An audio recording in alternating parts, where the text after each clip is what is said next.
सास को बच्चा होने वाला है, प्रेग्नेंट है वो। क्या बकवास कर रही है मीरा, ये बात किसी को कहना मत। मुझे तो बता दिया, लेकिन अब अपनी जबान सिल ले। कहाँ है तेरी सास, बात तो करा मेरी। पूछू जरा, पोता पोती खिलाने की उम्र में खुद का बच्चा खिलाने का शौक कहाँ से आ गया? और आया भी तो बताना तो चाहिए था। अब क्या नाक कटाने के लिए हम लोगों से रिश्ता जोड़ा है? रुक, तेरे पापा से बात करती हूँ। मीरा फोन रखकर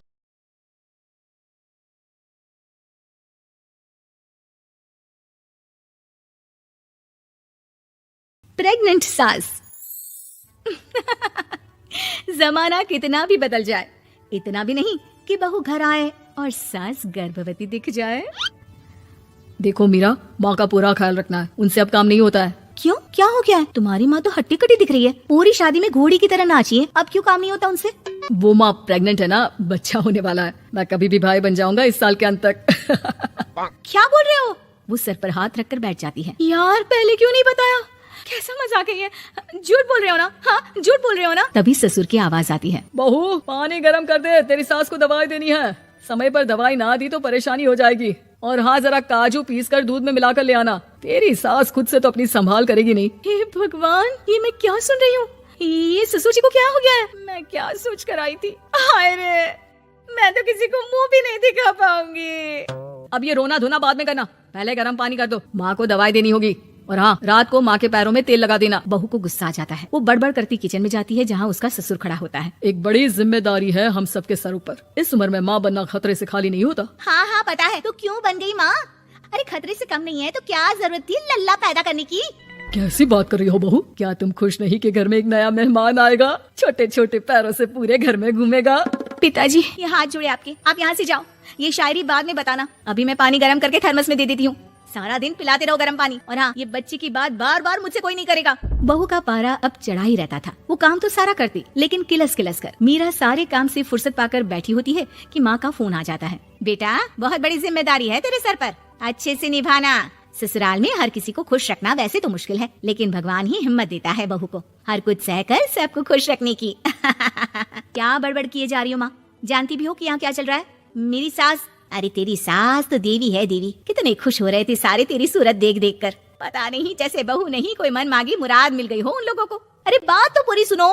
मन मांगी बुरा तो पूरी हुई है। अरे मेरी सास को बच्चा होने वाला है, प्रेग्नेंट है वो। क्या बकवास कर रही है मीरा, ये बात किसी को कहना मत। मुझे तो बता दिया, लेकिन अब अपनी जबान सिल ले। कहाँ है तेरी सास, बात तो करा मेरी। पूछू जरा, पोता पोती खिलाने की उम्र में खुद का बच्चा खिलाने का शौक कहाँ से आ गया? और आया भी तो बताना तो चाहिए था। अब क्या नाक कटाने के लिए हम लोगों से रिश्ता जोड़ा है? रुक, तेरे पापा से बात करती हूँ। मीरा फोन रखकर लेट जाती है। वो एक सपना देखती है कि उसकी गोद में एक बच्चा खेल रहा है। भाभी की गोद में कितना खुश दिख रहा है ना, लग ही नहीं रहा कि भाभी है। मैं तेरे लिए क्या लाया हूँ, सोने की बालियाँ। तेरी शादी में तो मैं बुढ़ा हो जाऊंगा ना। अरे कैसी बात कर रहा है बेटा, इसकी जिम्मेदारी तो तू ही लेगा। हम लोगों का तो कोई भरोसा नहीं, कब ऊपर वाला उठा ले। बहू को सास को देख देख कर गुस्सा आ रहा था। तभी वहाँ पड़ोसन आ जाती है। अरे बहू, तुझसे तो पूछने से भी डर लगता है कि कब खुशखबरी सुना रही है। अब तो अपनी 1 महीने की ननद की ही जिम्मेदारी संभाल ले, बहुत है। अपने जेवर भी रख देना और पैसे भी जमा करना शुरू कर दे। वो बात आगे बढ़ाती उससे पहले ही बहू जोर से चिल्लाकर उठ जाती है। नहीं नहीं नहीं नहीं, मैं अपने जेवर किसी को नहीं दूंगी। अरे कौन ले रहा है तुम्हारे जेवर? तुम औरतें भी ना सपने में भी जेवर ही संभालती रहती हो। मैंने जो सपना देखा है ना, सुनोगे तो होश उड़ जाएंगे। अच्छा, तुम अपना सपना बाद में बताना, पहले मेरा सुनो। कल मैंने इतना अच्छा सपना देखा कि अगर वो पूरा हो जाता है ना, तो मैं तुम्हारे लिए रानी हार बनवा दूंगा। बहू अब सारे गम भूलकर पति का सपना सुनने में लग जाती है। अरे क्या सपना था, बताइए ना। बोलिए भी तो, क्या सपना है? मैं पूरा कर दूंगी अगर बात रानी हार की है तो। बोलिए बोलिए। मैंने रात को सपना देखा कि माँ को बेटी हुई है और मुझे बहन। सच्ची, इस घर में बेटी हो जाए तो मैं तो झूम ही उठूं। मीरा का मुंह बन जाता है। वो चुप हो जाती है और सपने की बात याद करती है कि बेटी हुई तो उसे ही अपने गहने उसे देने होंगे। फिर तो रानी हार की जरूरत पड़ेगी ही। भाई लड़की बड़ी होगी, उसकी शादी होगी तो जेवर तो चढ़ाने ही होंगे ना। कहाँ से आएंगे वो? कितने समझदार हो तुम मीरा। मैंने भी यही सोचकर तुम्हारे लिए रानी हार लेने का सोचा था। अरे फूटी किस्मत मेरी, जो ऐसा परिवार मिला। मेरे पापा की तो मैं अभी क्लास लगाती हूँ, जो सब जानते हुए भी ऐसे परिवार में मेरी शादी कर दी। बहू पिता को फोन लगाने ही वाली होती है कि ससुर की फिर से आवाज आती है। बहू, गर्म पानी ले आ जल्दी, थर्मस में खत्म हो गया है। बाद में खबर लेती हूँ मैं पापा की, पहले सास को गर्म पानी दिया हूँ।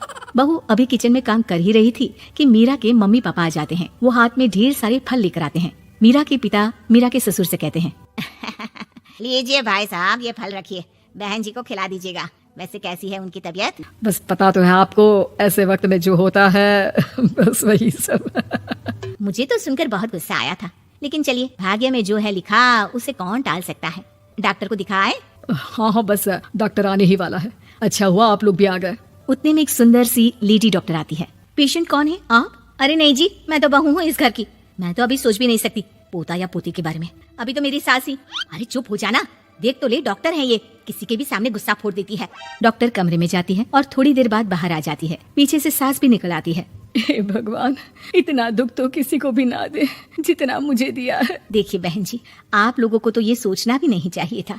वही तो मैं भी कह रही थी कि आप लोगों के लिए तो सोचना भी गुनाह है, लेकिन अब पछताई होत क्या जब चिड़िया चुग गई खेत। डॉक्टर वहाँ से चली जाती है। मैं माँ नहीं बन सकती, मैं प्रेग्नेंट भी नहीं हूँ। ये कैसे? तुम तो बोल रही थी कि अरे वो गैस का दर्द था और पेट भी गैस से फूल रहा था। डॉक्टर ने चूर्ण दे दिया है, गर्म पानी से फांकना है। मैं अभी लाती हूँ गर्म पानी। अरे मैं तो गीजर ही लगा देती हूँ। हाय रे, खुशी के मारे पागल ना हो जाओ।